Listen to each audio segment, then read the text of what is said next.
Those who know the right questions must reach those asking the wrong ones, and sometimes even the lost. I protect my identity because truth has a body count. Welcome to the Anarchist File. You can tell a civilization is collapsing by what its young men are doing. Once upon a time, they were learning trades from their fathers, training their bodies, memorizing scripture, apprenticing under masters, preparing for war or leadership. Today, they're glued to screens, chasing dopamine hits in video games, porn tabs, and TikTok scrolls. They know more about Fortnite skins than family honor. They have better coordination in Call of Duty than in shaking a man's hand. And you're supposed to believe this is progress, that this is liberation, that giving up tested traditions for glowing rectangles somehow makes us freer, smarter, better. But deep down, you feel the scam. Something is missing. Something huge. Because progress without direction is just decay, dressed in neon lights. Tradition wasn't perfect, no man claims it was. But tradition gave structure, it gave clarity, it gave you a place in the order of things. You knew your role, you knew what was expected, you knew what you were supposed to become. You weren't floating in some identity marketplace inventing yourself every 5 minutes. You were part of a lineage, a community, a story bigger than yourself. Technology promises freedom, but often delivers the opposite. The smartphone is not a tool you own. It's a leash around your neck. Algorithms dictate what you think about, when you sleep, how you feel. Convenience is just a polite word for dependency. And every year, you depend more on systems you don't control, on technologies you don't understand, on institutions that despise you. Tradition was different. It demanded effort. It required discipline. You had to apprentice to learn a skill, endure rights to become a man, sacrifice to keep a family together. But that effort forged meaning. You didn't feel aimless, because you weren't. You had duties, and duties gave you dignity. That's the question this essay drives at. Have we thrown away something essential in ditching tradition for modern chaos? Did we sacrifice clarity for confusion?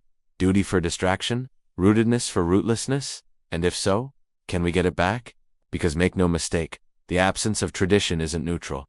When you rip out the old codes, you don't create freedom, you create a vacuum. And in that vacuum, boys grow up restless, unmoored, easily manipulated. They seek belonging in the worst places. They lash out or collapse in despair. They wonder what's the point, because nobody told them. A man without tradition is like an arrow without a target. He might fly fast, but he goes nowhere. And that's why young men today are drowning in depression, anxiety, suicide. It's not because they have too much tradition, it's because they have none. So this is not nostalgia, this is diagnosis.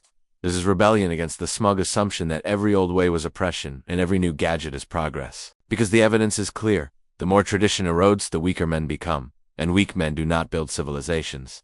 They bury them. This is not about rejecting technology. It's about refusing to be ruled by it. It's about asking the hard question, which traditions are worth reviving and which modern advances are actually just chains. It's about choosing discipline over distraction, continuity over chaos, legacy over novelty. Because the choice is real, and it's now. Tradition or tech, builders or consumers, anchored or drifting. And if you don't choose, the system will choose for you, and you won't like where it takes you. Tradition once told you who you were, not in some suffocating, micromanaged way, but in a way that gave you structure. A boy wasn't left to wander aimlessly through endless identities. He had a path, laid down by ancestors who survived long enough to hand it down. He became a man through trial, not hashtags. You earned your place. You didn't invent yourself. You discovered yourself through family, duty, and responsibility. Modernity calls that oppressive. It says you're freer now because you can be whatever you want. But look at the results. Are men freer, or are they more lost? Are they empowered, or are they paralyzed by choice? Overdosing on dopamine, collapsing into nihilism. Freedom without form isn't freedom at all. It's chaos. And chaos doesn't build civilizations. It destroys them. Tradition gave men clear roles. Provider, protector, builder, patriarch. These weren't arbitrary. They were survival imperatives. If men didn't provide, families starved. If men didn't protect, enemies conquered. If men didn't build, nothing endured. And in fulfilling these roles, men found meaning. They knew what they were for. They weren't left alone in their bedrooms at 25 wondering why life feels pointless. Technology, in contrast, corrodes those roles. It promises convenience, but convenience often erases necessity. And necessity is what makes men strong. Food delivery erases the need to cook. Digital porn erases the need to pursue women with courage. Streaming erases the need for community entertainment. The more convenient life becomes, the less men are required. And when you're not required, you feel useless.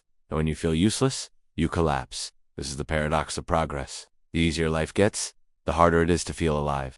Struggle is not a bug in the system. It's the feature that forges men. Strip away all struggle, and you strip away the chance for meaning. That's why the sons of wealthy empires always collapse into weakness. They inherit comfort, not duty. They inherit abundance, not responsibility. They coast on the fumes of their ancestors' labor until the structure rots.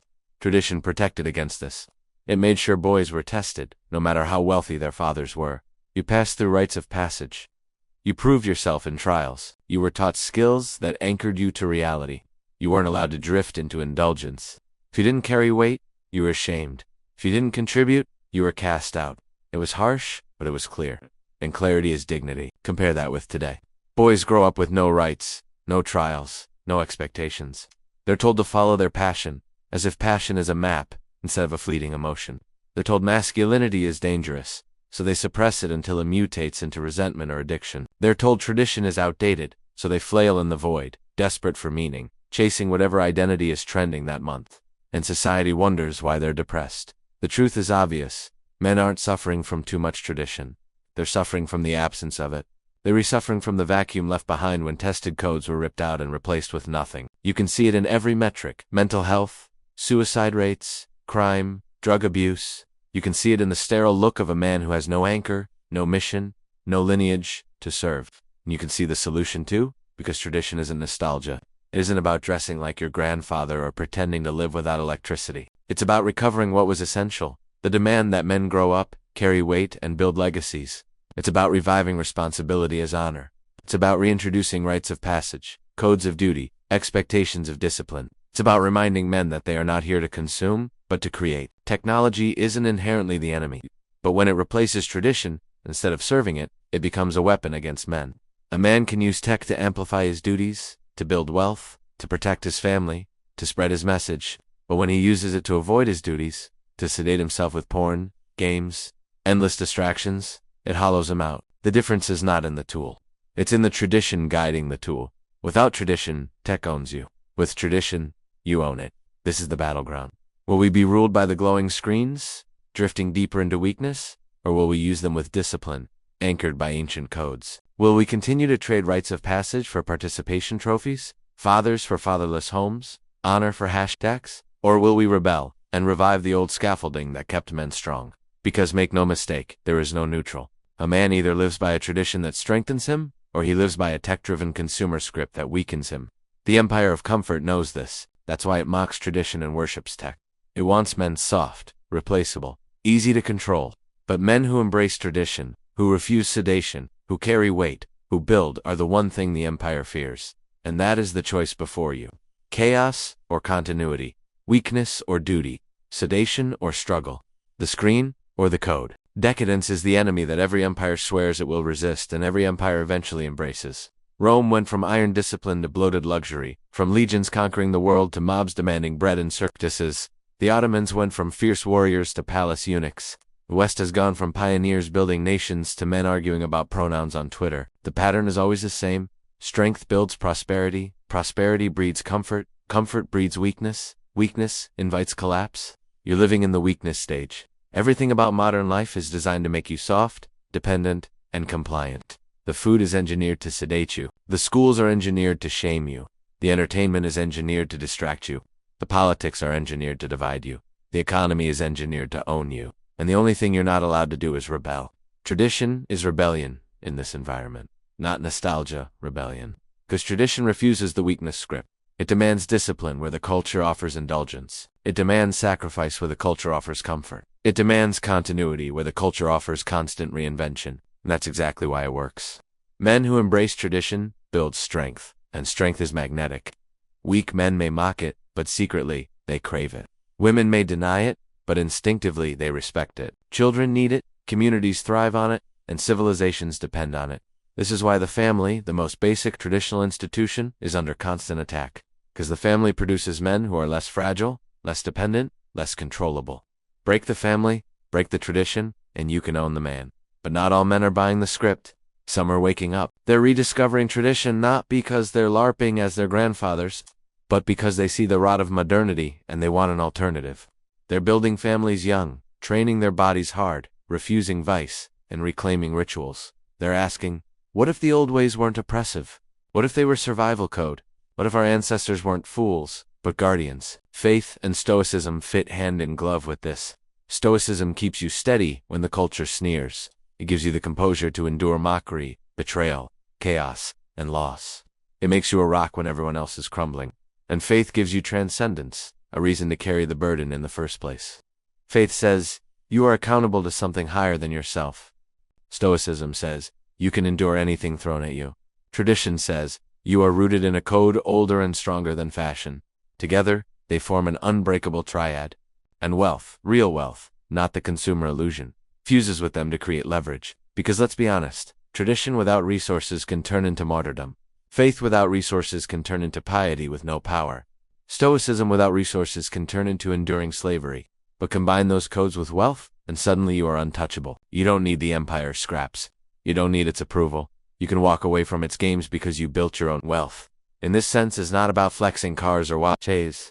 That's still consumer slavery. Real wealth is control of your time, your labor, your family's future. It's capital that funds communities. It's businesses that refuse the woke circus. It's land that feeds your children. It's networks of men who trade outside the empire's reach. Wealth is sovereignty, not spectacle. This fusion of faith, stoicism, tradition, and wealth is what the empire fears most. Because it's ungovernable. It doesn't depend on state handouts. It doesn't crumble under mockery. It doesn't dissolve into despair when crisis hits. It builds. And building is the most dangerous rebellion of all. Modernity insists that tradition is outdated. But every time tradition returns, it proves modernity wrong. Families anchored in faith outperform fractured households. Communities bound by codes of honor endure longer than atomized individuals. Men disciplined by stoic habits are more resilient than men raised on therapy slogans. Wealth built by discipline outlasts wealth built by consumption. Tradition wins because it was never about fashion.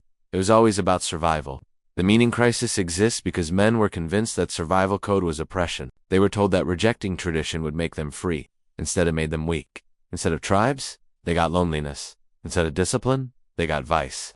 Instead of families, they got Tinder. Instead of honor, they got HR lectures. Instead of God, they got governments.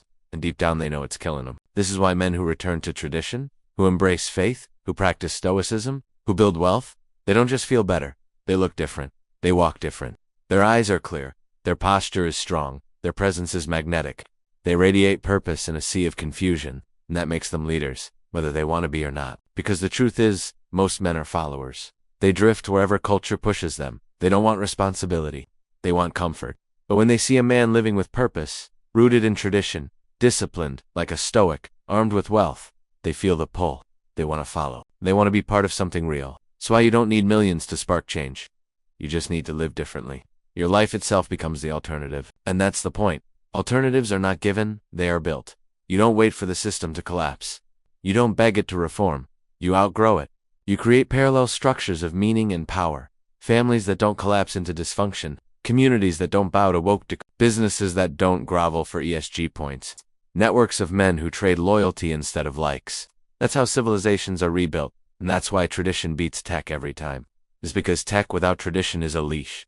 Tradition with tech is a sword. It turns tools from distractions into weapons. It turns gadgets from addictions into amplifiers. The difference is whether you're anchored. Tradition anchors.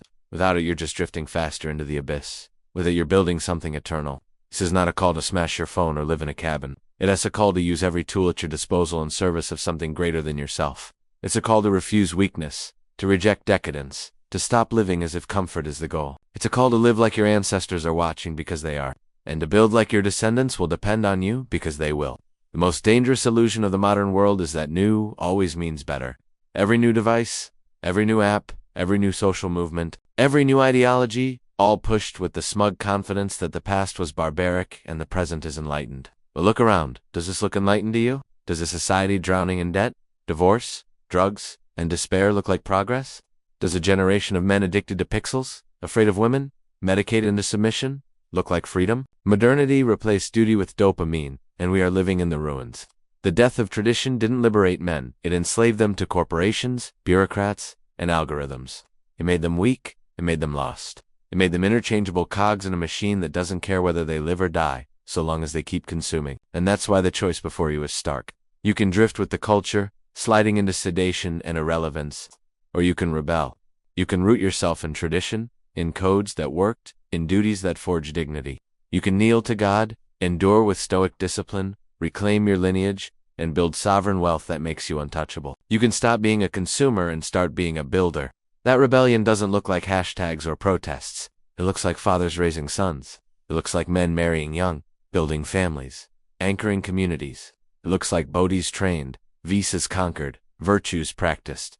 It looks like businesses that don't bow to woke decrees, land that feeds children instead of corporations, networks of loyalty stronger than any algorithm. The empire of weakness wants you distracted. Refuse distraction. The empire of decadence wants you sedated. Refuse sedation. The empire of comfort wants you dependent. Refuse dependency. Because once you embrace faith, stoicism, tradition, and wealth, you no longer belong to them. You belong to yourself, your God, your family, your lineage, and that makes you unbreakable. History is merciless. It doesn't care about intentions. It doesn't reward excuses. Civilizations built on weakness collapse. Civilizations built on strength endure. Right now, the West is collapsing because too many men traded tradition for toys. But that collapse is also an opportunity, because when the weak rot, the strong rise. When the old order dies, the builders of the new step forward. That can be you. Not someday. Not when conditions are perfect. Not when permission is given. Now every small act of discipline is a strike against the empire. Every rejection of vice is rebellion. Every prayer, every rep, every dollar invested in sovereignty is defiance. Every family dinner, every marriage vow, every child raised with honor is a declaration of war on decadence. And if enough men live this way, the tide turns. It always has. Rome fell, but Christendom rose. The Ottomans rotted, but other empires replaced them. The Soviet Union collapsed, and faith reemerged from underground. The pattern is eternal. When the weak surrender to chaos, the strong step into the vacuum. And the strong are always those rooted in something deeper than pleasure. So ask yourself, will you be remembered as one of the last consumers of a dying empire, or as one of the first builders of what comes next? Will your descendants curse your weakness, or bless your strength? Will your life be a warning, or a model? Tradition beats tech not because tech is evil, but because tradition gives tech direction. Faith beats nihilism, not because nihilism is false, but because faith offers hope where nihilism offers nothing. Stoicism beats fragility not because fragility isn't real, but because stoicism transforms it into fire. Wealth beats slavery not because slavery doesn't work, but because wealth gives you the freedom to choose who you serve. These are not theories. They are survival codes. Codes written in blood, tested by history, handed down by men who endured far harsher storms than us. Ignore them, and you drift into the abyss. Embrace them, and you become ungovernable. The choice is yours. Tradition or chaos. Duty or distraction. Legacy or oblivion. Be the man your ancestors would respect. Be the man your descendants will thank. Be the man the empire cannot break. Because history does not remember the consumers. It remembers the builders. The story isn't over. This was the Anarchist File.